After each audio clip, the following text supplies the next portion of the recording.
자, 우리 말씀을 보도록 하겠습니다. 우리 말씀 주제가 뭡니까? 같이 읽어볼까요? 시작. 과연 우리가 거룩한 삶을 살 수 있을까? 이게 좀 뭔가 무거운 질문이죠. 우리가 거룩한 삶을 진짜 살 수 있을까? 거룩함이 뭘까? 지난주 메시지를 들으면 이게 무슨 메시지인지를 또 이해할 수 있을 거예요. 지난주가 주제가 뭐였습니까? 구원의 확신. 뭐였어요? 예, 거룩한 삶에서 더 분명해진다는 거죠. 구원의 확신이 거룩한 삶을 통해 분명해진다는 것은 결국은 뭐냐면 구원과 거룩함은 연결돼 있다는 거예요. 연결돼 있어.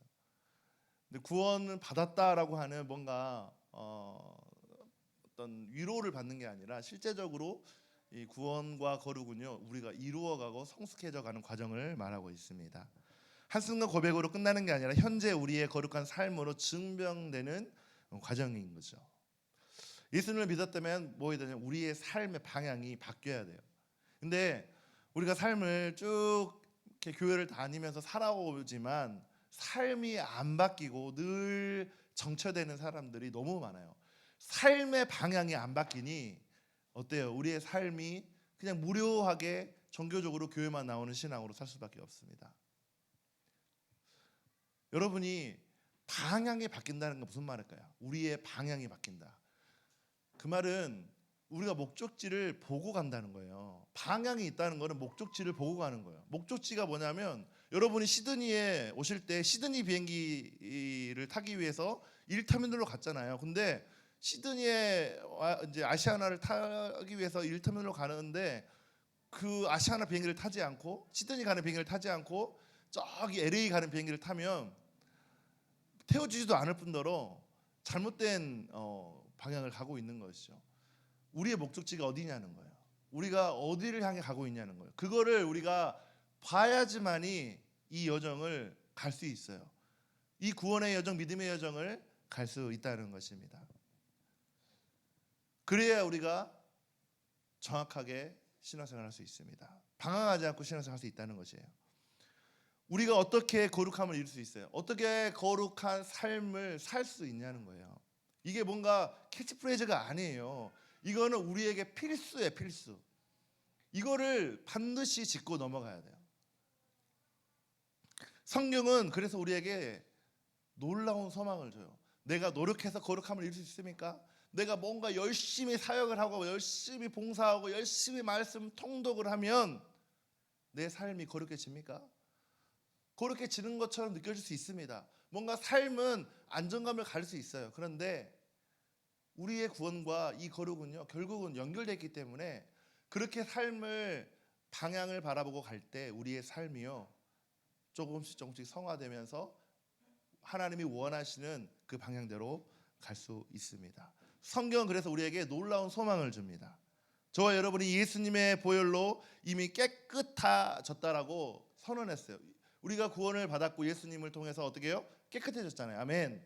그렇기 때문에 우리의 삶이 깨끗한 삶을 선택하고 가는 이 길이 어떻게 보면 신앙생활을 오랫동안 했던 사람들 그리고 교회 열심히 다녔던 사람들에게는요, 나 열심히 잘하고 있는데 지금 목사님 무슨 말씀하세요? 라고 말할 수 있습니다. 우리의 거룩함은요, 예수 안에서 이미 이루어진 동시에 뭐냐면 매일매일 이루어 가야 할 여정이라는 거예요. 구원은 여정이라 그랬죠. 우리의 신앙은 여정이라 그랬어요. 믿음은 뭐예요? 여정이에요. 우리의 이 거룩함도 여정이에요. 내가 구원 받았으면 어제 은혜 받았어. 어제 너무 뜨겁게 예배 드렸어. 아니면 지금 오늘 예배 가운데 막 찬양하는데 뜨거운 눈물이 흐르고 하나님의 은혜가 흘렀어. 그럼 그걸 끝납니까? 그러면 내가 평생 동안 그렇게 그 은혜 가운데 살 수 있습니까? 아니잖아요. 예배 듣는 이 중에도 지금 막 싸움이 일어나는 거. 내 속에 지금 막 집에서 밥을 해놓고 막 나왔네, 빨래를 안 넣어놓고 나왔네 하면서 막 뭔가 생각들이 내 머릿속을 지나가잖아요. 그죠?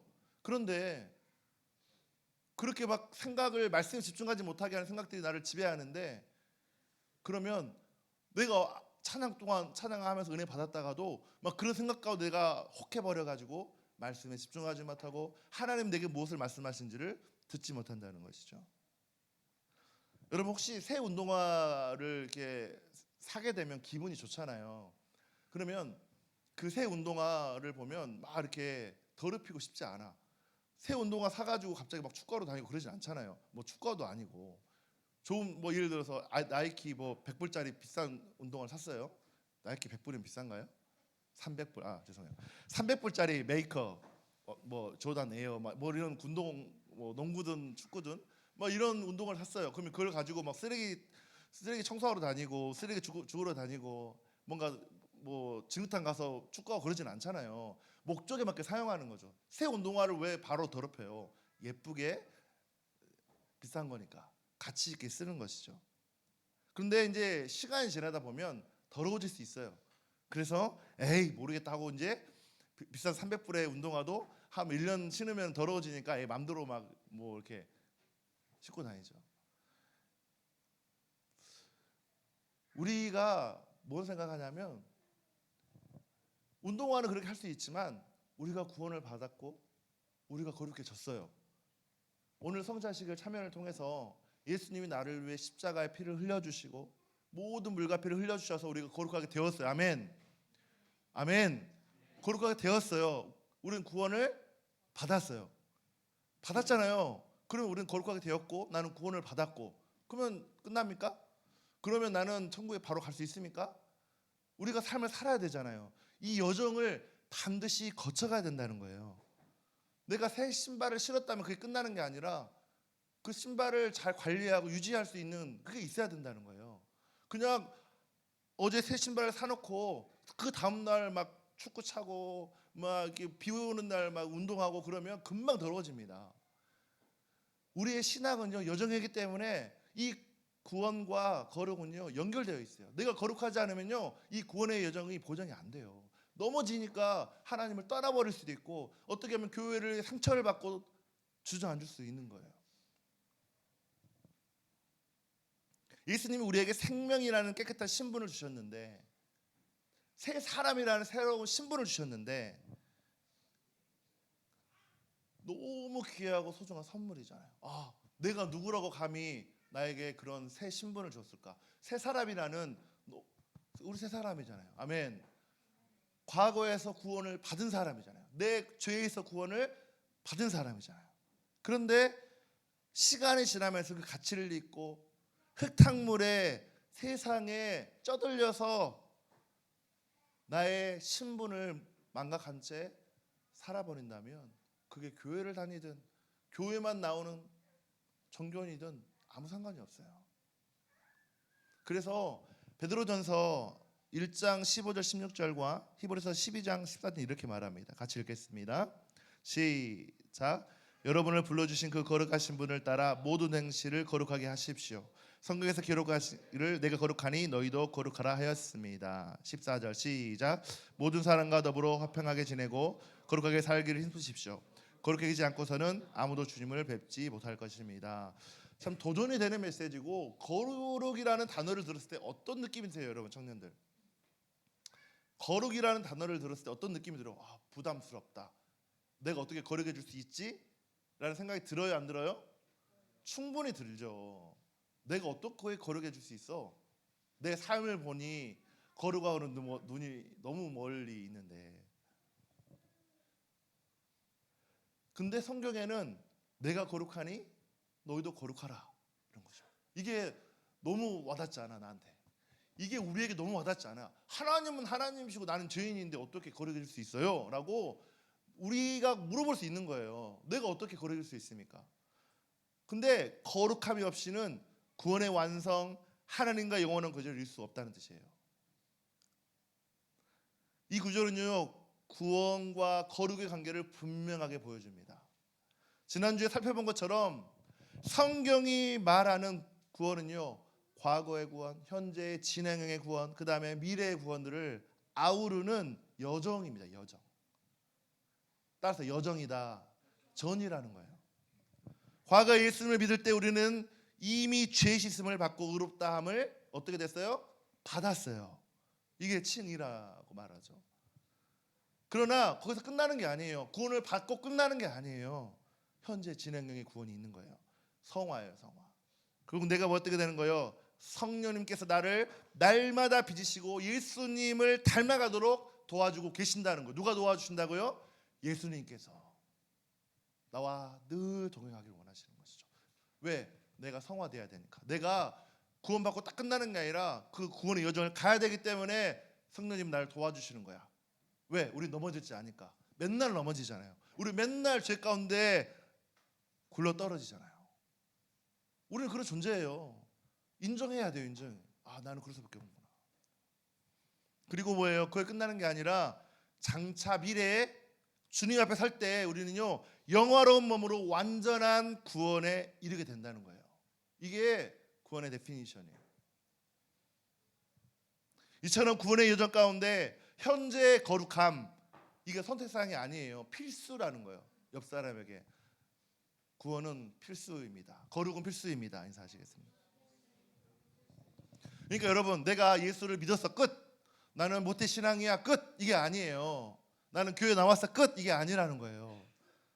이게 뭐냐, 나 예수 믿었으니까 구원 티켓 얻었어, 나는 이제 마음대로 살 거야, 이게 아니에요. 구원파는 다를 게 뭐가 있어요?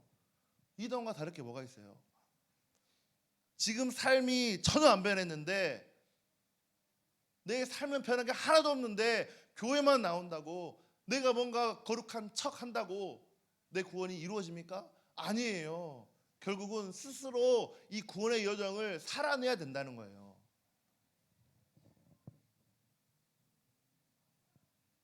그 구원이 진짜인지 의심해 봐야 돼요. 나에게. 야고보서 2장 17절 같이 보겠습니다. 같이 읽겠습니다. 시작. 이와 같이 믿음의 행함이 따르지 않으면 그 자체는 죽은 것입니다. 쉽게 말하면 참된 믿음은 반드시 삶에서 거룩한 열매로 나타나는 거예요. 삶으로 드러난다는 거예요. 참된 믿음은 행함을 강조하는 게 아니라 참된 믿음은요, 우리의 삶에서 열매로 나타난다는 거예요. 쉽게 말하면 삶에서 행함으로 드러나지는 게 실제라는 거예요. 예수님도 열매를 보면 그 나무를 안다라고 그랬어요. 그 열매가 어떻게 맺혔는지 따라서 알게 되는 것이죠. 저희 집에 저희 아버지는 사과 농장을 하세요. 근데 사과가 잘 자라다가 갑자기 꽃이 피고 있는데 갑자기 나무가 죽어버려요. 그런 게 가끔 있어요. 원인과 이유를 몰라요. 그래서 자세히 나무를 들여다보니까 뿌리에서 벌레가 뿌리를 갉아먹고 있었던 거예요.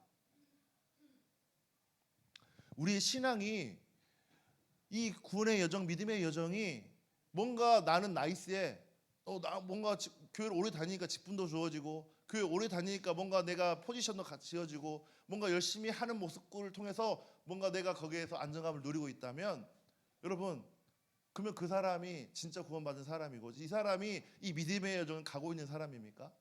중요한 건 그 안에 뿌리가 뭔지를 봐야죠.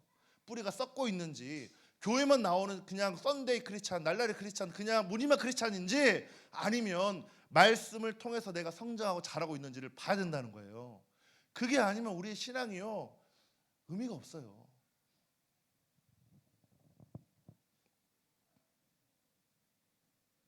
우리가 맺는 거룩한 열매의 원천은요, 우리의 노력이 아니에요. 내가 노력을 열심히 해라 이 말이 아니라 예수님의 은혜로서만 거룩해질 수 있다는 거예요. 성령님의 은혜로서만 거룩해질 수 있다는 거예요. 내 안에 어떤 노력도 구원을 이룰 수 없어요. 내 안에 어떤 열심도 이 구원의 여정을 갈 수 없어요. 누구와 동행했냐? 성령님과 동행하고 그분의 은혜로만이 이 여정을 갈 수 있고 이 구원을 이루어갈 수 있다는 거예요. 그럼 우리가 해야 될 게 한 가지밖에 없어요. 그분께 붙어 있는 거예요. 요한복음의 이 포도나무 비유처럼 그분께 붙어 있을 때만 열매를 맺고, 그분께 붙어 있을 때만 우리의 신앙이 자라가고 성숙해질 수 있다는 거예요. 내 스스로 자랄 수 있습니까? 없어요. 자라게 하시는 이는 하나님이시다라고 정확히 말하고 있어요. 그러면 우리의 삶을 돌아봐야죠. 실제를 돌아봐야죠. 여러분의 개인적으로, 여러분의 가정 안에서, 여러분의 공동체 안에서 성장하고 있습니까? 잘 자라고 있습니까? 그렇지 않으면 우리의 신앙이요, 건강한 신앙이 아닙니다. 무늬만 크리스찬일 거예요.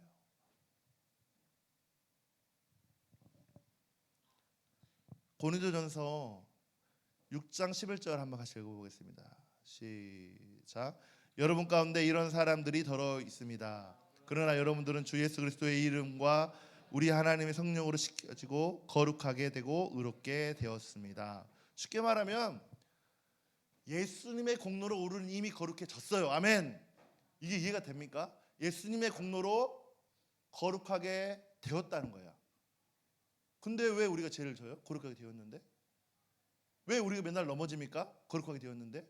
왜 우리가 술 취함과 방탕으로 삽니까? 거룩해졌는데. 왜 우리가 음란에 취해서 분별하지 못하고 살아갑니까? 거룩하게 되었다고 했는데. 뭔가 이거에 대한 여러분들이 정확한 데피니션을 가져야 된다는 것입니다. 왜 거룩하게 살기를 힘쓰라고 할까요? 왜 그러냐면 우리 스스로 거룩하게 될 수 없어요. 이 거룩하게 된 것도요, 그분의 은혜로 된 거예요. 예수님의 십자가의 사랑으로 된 것이지 우리 안에 아무런 공로가 없다는 거예요. 그러니까 거룩하게 살기를 힘쓰라는 거는 그분을 통해서 거룩한 삶을 이루어 가라는 걸 말하는 거예요. 우리 스스로가 아니라 반드시 누구를 통해서? 예수 그리스도를 통해서, 성령님을 통해서 합당한 삶을 살 수 있다라고 말합니다. 여러분, 이거는요, 나중에 여러분이 유튜브 통해 다시 들어보세요. 이게 왜 중요하냐면 우리 신앙, 특히 젊은 이 청년들 가운데, 한국 교회 가운데 이런 부분들에 대한 정확한 데피니션을 이야기하지 않아요. 본문 베드로전서 1장 15절 16절에 제가 다시 읽겠습니다. 여러분은 부르신 거룩한 분을 따라 여러분도 모든 행실에서 거룩한 사람이 되십시오. 성경에 기록하기를 내가 거룩하니 너희도 거룩하다. 너무 답답하죠. 내가 어떻게 거룩하게 될 수 있어? 나는 맨날 넘어지는데, 나는 맨날 죄를 짓는데, 내가 리더라고, 내가 누구라고 해도 나는 늘 죄 짓고 넘어지는데 어떻게 돼요? 없어요. 두 가지 모순이 있어요. 에베소서 4장 24절에 이런 말을 합니다. 하나님을 따라 의와 진리의 거룩함으로 지으심을 받은 새 사람을 입으라라고 되어 있어요. 이게 무슨 말이에요? 새 사람으로 이미 우리가 만들어 주셨으니 이제는 우리가 그에 걸맞는 삶을 살라는 거예요. 이미 우리는 새 사람이 되었습니다. 아멘. 여러분 다 예수님 믿으십니까? 구원 받았습니까? 그러면 새 사람이 된 거예요. 거기서 끝나는 게 아니에요. 됐다고 끝나는 게 아니라 새 사람으로 살아가야 된다는 거죠. 살아가는 건 누구의 몫이냐? 여러분의 몫이에요. 새 사람으로 만들어주신 건 예수님이 은혜로 만들어주셨지만 새 사람으로 살아가는 건 여러분이 살아가지 않으면, 여러분이 이 거룩함을 추구하지 않으면 결국은 성장하지 않고 자라지 않고 옛사람으로 돌아가 버릴 수밖에 없다는 것입니다. 한 왕국에 왕자가 태어났습니다. 신분이 뭐예요? 이 왕자의 신분이 왕자죠. 이 왕자가 어렸을 때부터 법적으로 그는 왕위를 계승할 계승자예요. 세자가 된 거죠. 세자. 한국 그 왕국으로. 그는 이 아이에게는요 긴 시간의 훈련이 기다려. 왜 기다릴까요? 왕이 그냥 되지 않아요. 얼마나 제가 막 그 드라마 같은 거 보면은 이 왕이 되기 위해서 이 왕을 어떻게 누가 어느 세력이 옹립하느냐에 따라서 이 왕이 되기도 하고 패하기도 하고 그래요. 그러니 그 정치 세력과 여기서 승리하고 이기려면 반드시 왕으로서 가져야 될 품격과 왕으로서 가져야 될 도덕과 왕으로서 가져야 될 다스릴 수 있는 그런 능력이 있어야 된다는 거예요. 그렇지 않으면 먹혀요. 아니면 꼭두가시가 되는 거예요. 여러분, 왕으로 하나님의 자녀로 부름받았죠. 아멘. 자녀로 부름받았어요, 여러분. 아멘. 그러면 자녀로서 삶을 살지 못하면 먹히게 된다는 거예요. 누구한테 먹혀? 다른 세력의 가운데. 그래서 꼭두가시가 되는 거예요. 그래서 이 왕자는요 왕자로서 태어난 것에 만족하지 않고 열심히 궁정에서 훈련을 받습니다. 이미 왕제의 옷을 입고 있어요. 이미 거룩의 옷을 우리가 입고 있어요. 근데 몸짓과 마음은요 날마다 왕자 다음으로 빚어지지 않으면 왕자가 될 수 없는 거예요. 그 유업을 잊으려면 왕자의 신분에 답게 살아야 된다는 거예요. 우리가 하나님의 이 주신 구원을 이루고 완성하려면 이 구원의 여정을 통해 우리가 거룩해지는 삶을 추구하고 살아가는 목적이 있지 않으면 우리는 매일매일 넘어져요. 신분은요 단번에 주어졌어요. 누구를 통해? 예수 그리스도를 통해. 우리의 신분이 뭐라고요? 하나님의 자녀의 신분. 또 뭐예요? 예수 그리스도의 신부, 성령님의 거하시는 전. 이게 우리 신분이에요. 우리 아이덴티티예요. 그런데 그런 삶을 살아냅니까? 우리가 하나님의 자녀로서 삶을 살아냅니까? 예수님의 신부로서 우리가 삶을 살아내고 있습니까? 거룩한 모습의 전으로서 우리가 그런 삶을 추구하고 있냐는 거예요. 안 된다는 거죠. 왜요? 왜 안 될까요? 우리의 훈련되지 않는, 우리가 그 여정을 가기 위해서 훈련되지 않았기 때문에 그런 것이죠. 그러니까 교회만 10년을 다니고 20년을 다니고 교회를 다니는 척만 한다 할지라도 우리의 신앙이 자라지 않는 이유는 늘 교회를 비판하고 늘 리더를 비판하고 늘 누구를 원망하고 사람을 원망하고 나는 누구 때문에 시험 받았어, 나는 이 교회는 사랑이 없어 하면서 계속해서 원망과 저주의 삶을 끊지 못하고 계속 살아온다는 거예요. 왜 그럴까요? 내 신분이 뭔지 모르는 거야. 내가 누구인지 모르는 거야. 나는 하나님의 자녀인데, 나는 하나님의 자녀이고 하나님의 축복받은 사람인데, 나는 구원받은 사람인데 구원받지 않은 자와 같이 세상과 똑같은 자의 삶을 산다는 거예요. 세상에 술 취한 사람들과 똑같이 술 취하고 살아요. 세상에 동거하는 이 남녀들과 똑같이 동거하고 살아요. 세상이 원하는 대로 내 기준이 말씀 기준이 아니라 세상 기준으로 비추어서 그대로 살아간다는 것이에요. 그 안에 왕자의 품격은 없어요. 자녀의 품격은 하나도 없어요. 그러니 세상이 먹히는 거예요. 그러니 왕권을 옹립하려고 하는 나쁜 세력에 먹혀서 꼭두가시가 되는 거예요. 마귀의 꼭두가시가 되는 거예요. 그리스도인은요, 우리가 예수를 믿고 구원받은 순간 하나님의 자녀라는 신분으로 선물을 받은 거예요. Already 이미 받았어요. 그러와 동시에 그 신분답게 말과 생각과 습관을 새롭게 하는 성화의 훈련을 반드시 거쳐야 되는 거예요. 이게 자녀의 삶이라는 거예요. 이게 지금 이걸 우리가 해야 되는 거예요. 우리 시티 센트럴 교회가 이 과정을 거치지 않으면 성장하지 않는 종교인이 되는 거예요. 바리새인이 되는 거예요. 머리만 커요. 들은 게 많아서 사람들을 판단하고 정죄하고, 왜 저 리더는 저렇게 이야기해? 왜 저 사람 저렇게 말해? 왜 우리 교회는 사랑이 없어? 여러분, 사랑이 없는 게 아니라 여러분 안에 사랑이 안 보이니까 안 보이는 거예요. 사랑이 있으면요, 막 내 안에 넘치면 막 그 사랑이 흘러가요. 막 어떻게 하면 더 섬길까? 어떻게 하면 더 용건할까? 어떻게 하면 예수님이 원하는 삶을 살까? 그 거룩함을 추구하는 삶을 살 수밖에 없다는 것이에요. 간극이 줄어드는 만큼 세상 앞에서 하나님 아버지를 닮는 품격이 우리 가운데 드러나기 시작하는 거예요. 그게 성화의 과정이에요. 오늘 본문 말씀처럼 거룩하게 살기를 힘쓰라 이렇게 말했어요. 명령은요, 신분을 바꾸려 있으라가 아니라 이미 주어진 신분에 걸맞게 살라는 거예요. 내가 이렇게 하나님의 자녀처럼 살아야지 노력하는 게 아니야. 저는 이미 하나님의 자녀라는 거예요. 아멘. 열심히 노력해서 하나님의 자녀가 돼야지, 이게 아니에요. 우리의 신분은 뭐라고요? 하나님의 자녀라는 거예요. 옆 사람에게 당신은 하나님의 자녀입니다 인사하시겠습니다. 이미 우리의 신분이 하나님의 자녀인데 왜 하나님의 자녀처럼 살려고 노력하세요? 자녀처럼 당당하게 살라는 거예요. 굴지 말고 세상 가운데 먹히지 말고 살라는 거예요. 그러려면 훈련 가운데 가야 돼요. 왕자의 훈련을 받은 것처럼 자녀의 신분으로 훈련되기 위해서 우리가 어떻게 살아야 되는지를 오늘 말하고 있는 거예요. 여러분, 교회를 오래 다녀도 오늘 말씀을 들어도 왜 우리의 거룩한 삶을 포기하냐면 우리가 여전히 죄의 삶을 선택하기 때문에 그래요. 내가 하나님의 자녀의 신분임에도 왜 우리가 능력을 갖지 못하냐면 죄를 선택하기 때문에 그래요.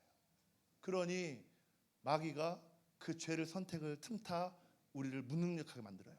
너는 자녀가 아니야. 너는 자녀로서 자격이 없어. 너는 그런 자가 아니야라고 우리를 참소하고 정죄하고 죽여버린다는 거예요. 이게 마귀의 어마어마한 전략이에요. 그냥 무기력하게 만드는 거예요. 우리의 생각과 의지를 아예 무장해시켜서 마귀의 종으로 만들어버린다는 거예요. 여러분, 그런 선택을 하고 싶습니까? 죄의 선택을 매일매일 할 수밖에 없는 이 시스템을 끊어내시길 바랍니다. 그런 죄의 선택을 하는데 말씀이 들리겠냐는 거예요. 자기 죄를 이길 힘이 없기 때문에 들리지 않습니다. 포기합니다. 그리고 공동체와 하나님을 멀리합니다. 왜 그럴까요? 죄가 주는 쾌락을 포기할 수 없어요.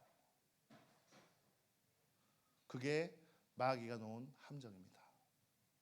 그래서 하나님과 거리를 두고 공동체와 거리를 두고 목장의 리더와 거리를 두는 거예요. 자기 합리화를 해서 나의 정답성을 주장하고 그대로 사는 것입니다. 세상은 다 그렇게 사는데 나는 왜 안 돼? 세상은 다 동거하고 세상은 다 술 마시고 세상은 다 그러는데 왜 나는 안 돼?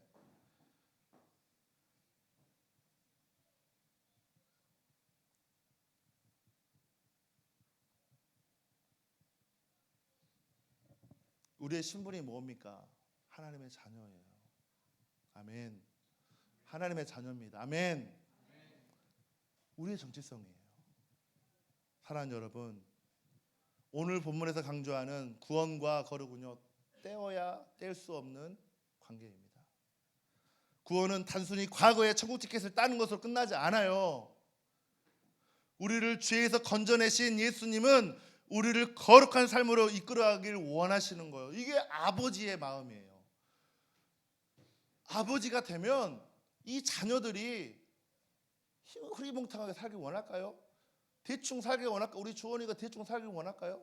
주원이가 그냥 뭐 청소하면서 청소하시는 분들 뭐 까는 게 아니에요. 저도 청소하고 있기 때문에 뭐 그냥 뭐 아무것도 안 하고 그냥 쓰레기 주우면서 뭐 이렇게 뭐 백수로 살길 원할까? 우리 주원이가 아니에요. 우리 주원이가 하나님이 왜 만들었나? 우리 주원이가 뭘 원하실까? 하나님이 원하시는 게 뭘까? 기도해요. 그래서 그것이 발견되면 너 해봐. 돈은 많이 없지만 그래도 조금 줄 테니까 해봐.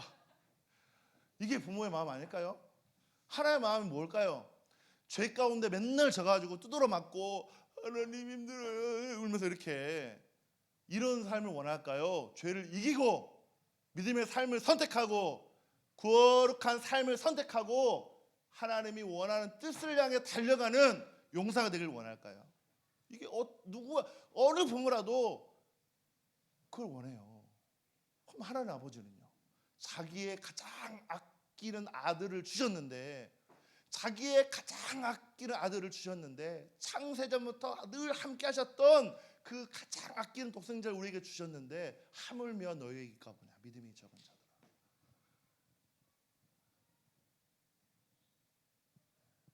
여러분, 지난주 메시지 핵심이 뭔지 아세요? 닦아놓고 뭐냐면 값싼 구원의 확신에 머물지 말고 삶으로 구원을 증거를 보여야 돼요. 이거예요.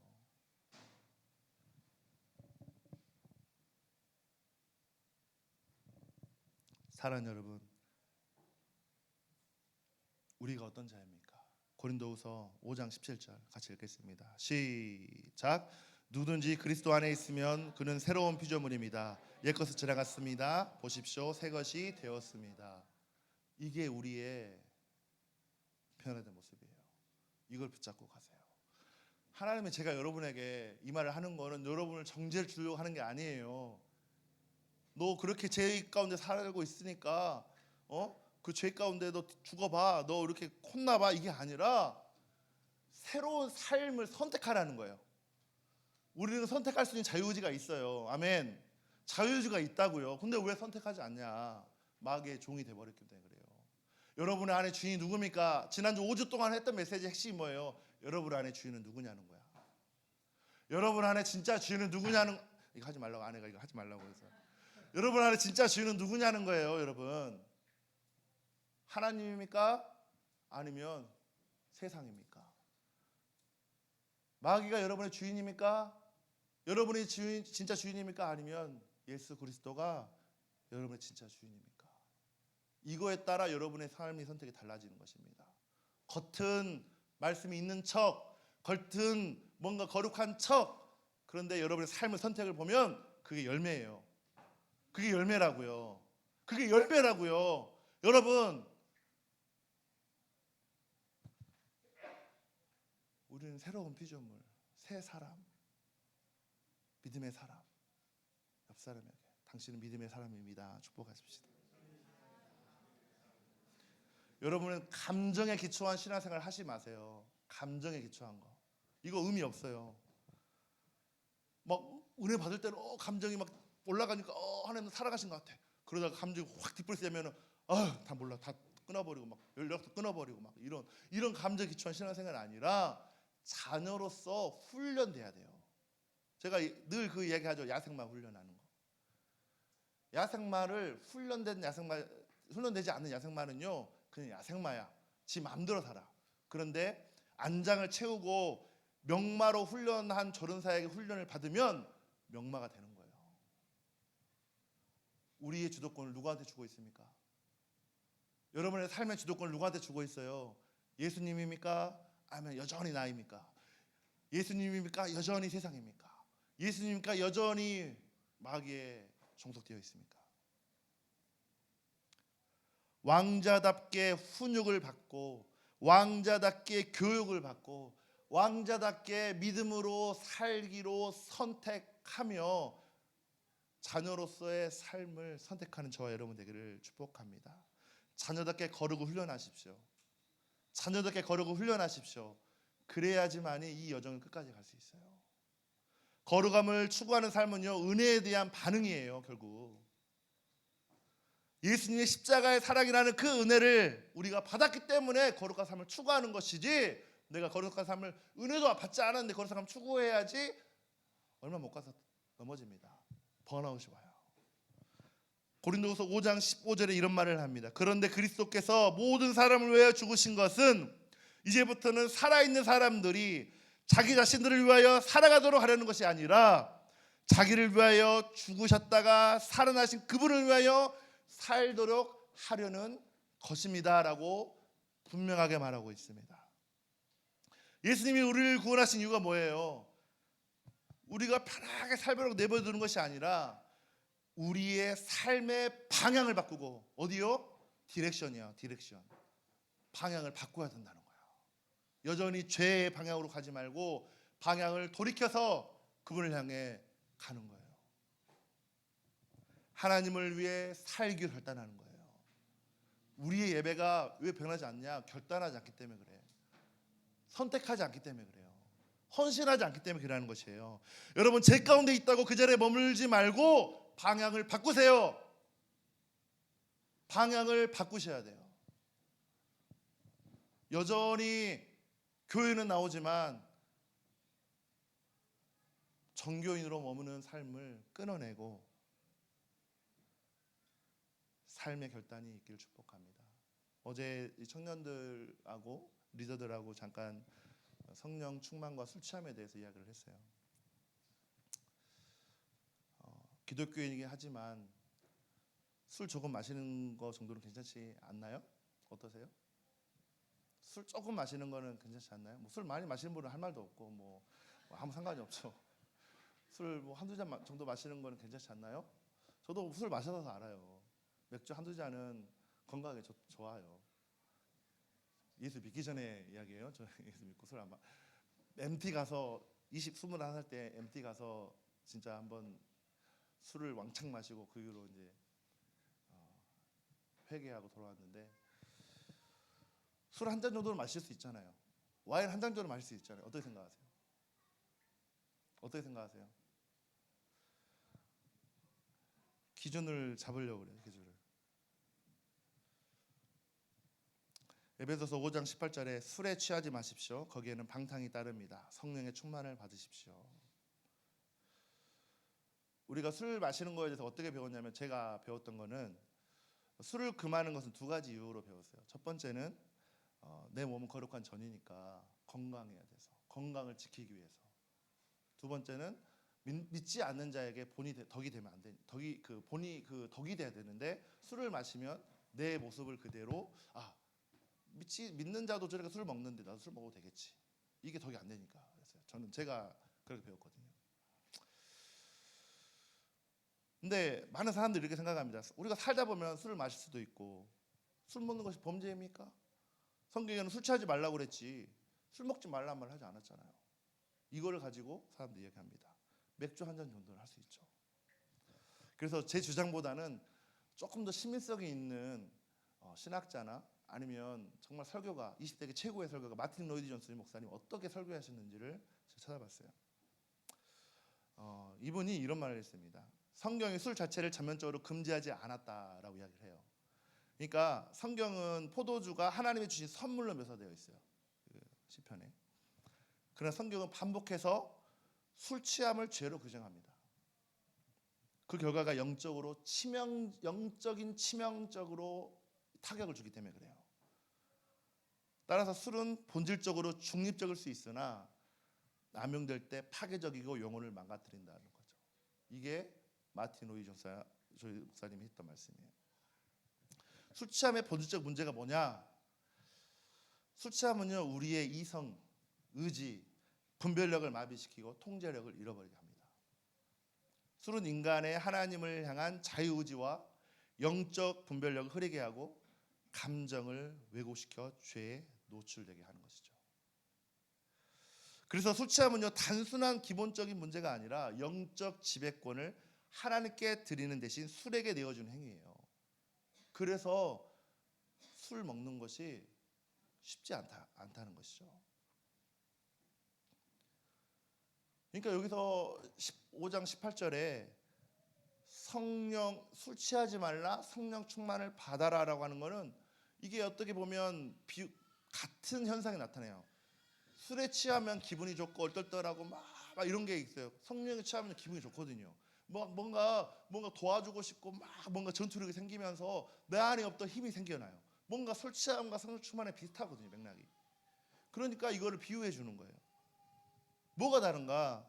술에 취하지 마라, 즉 성령 충만을 받으라는 무슨 뜻일까? 이게 뭐냐면 우리가 지배를 당하는 건데 우리가 술에 마시면 뭐에 지배당해요? 술의 지배를 당하죠. 성령에 충만해지면 성령의 지배를 당하는 것이에요. 누구의 지배를 당하느냐는 거예요. 예수 그리스도의 보배로운 피로 구속함을 입은 우리가, 하나님의 자녀된 우리가 더 이상 성령님의 지배 위에는 내 인생의 주도권을 어떤 것에도 줄 수 없다는 고백의 신앙 고백인 것이에요. 쉽게 말하면 술 취하지 말라, 술을 먹으면 안 된다는 거는요, 우리 신앙의 고백하고 똑같은 의미인 거예요. 신앙의 고백. 고린도전서 6장 10절에 뭐라고 되어 있냐? 술 취하는 사람이나 남을 중상하는 사람이나 남의 것을 약탈하는 사람은 하나님의 나라를 상속받지 못할 것이다 라고 정확하게 이야기하고 있어요. 하나님 나라에 못 들어간대요. 술 취함은 단순한 습관의 문제가 아니라 하나님의 다스림을 거부하고 육체의 욕망에 지배당하게 되어 결국 하나님의 나라를 상속받지 못하게 만든다는 것이에요. 근데 요즘 한국 교회가, 그리고 다음 세대 청년들이 다 이것에 무너지고 있습니다. 타협을 하는 것이죠. 리더들조차 분별력을 잃어버려요. 목사님, 술에 취하지만 않으면 되잖아요. 한 잔 정도는 괜찮잖아요. 변명합니다. 술을 마셔본 분은 아시겠지만 술의 생리가 그렇게 됩니까? 그렇게 됩니까? 안 됩니다. 한 잔이 두 잔이 네 잔이 의식을 잃을 정도로. 저는 술에 약해서 500cc 한 3잔 마시면은, 많이 마시는 거 예전에 고등학교 때 이야기입니다. 많이 마시면은 이렇게 정신을 못 차리.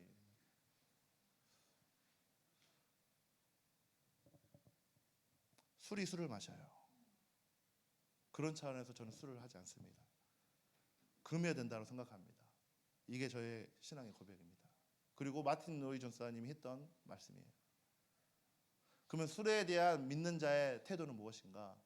여러분 안에 찔림이 있을 수 있어요. 근데 기독교인의 자유라는 이름으로 술을 가볍게 여기는 태도는요, 경계해야 됩니다.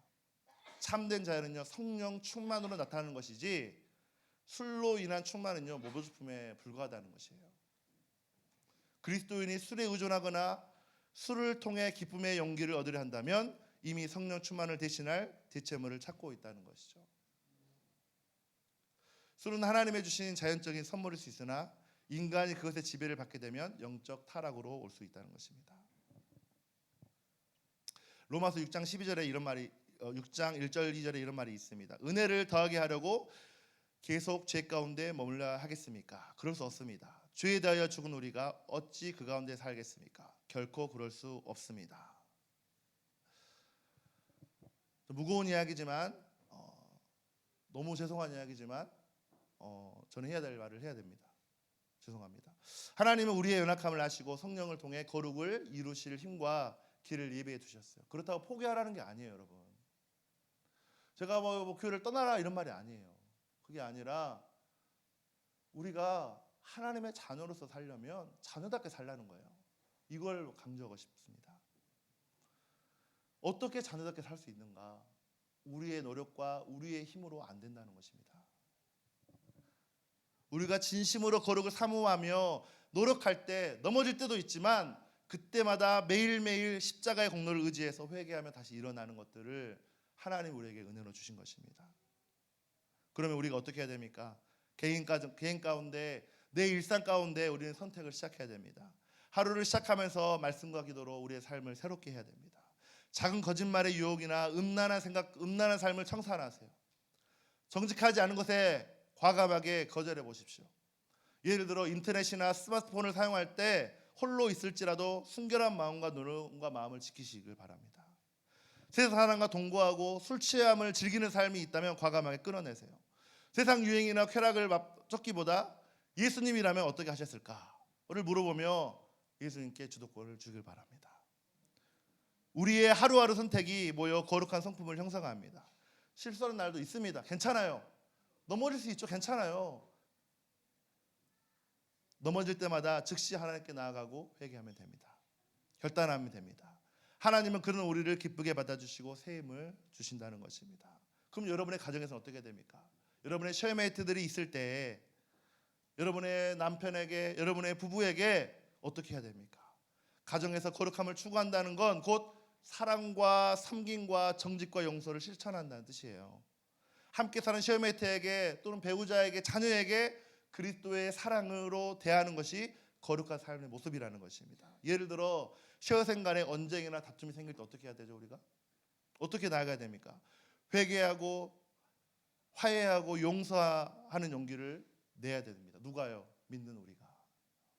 냉랭한 분위기 속에서도 예수님을 생각하며 부드러운 말로 남편에게, 아내에게 화해 제스처를 취하는 자가 승리자이고 자녀입니다. 공동체에서는 어떻게 해야 됩니까? 우리는 홀로 거룩해지는 것이 어렵습니다. 버겁습니다. 그래서 공동체를 주셨어요. 우리 시티 센트럴 교회는요, 바로 그 공동체로 불러주셨다고 저는 믿습니다. 공동체에서 거룩함으로 서로를 격려하고 위로하고 세워주는 자로 섭니다. 그래서 이 사람이 나의 러닝메이트가 되는 거예요. 영적인 러닝메이트. 옆 사람에게 당신은 나의 러닝메이트입니다. 인사하시겠습니다.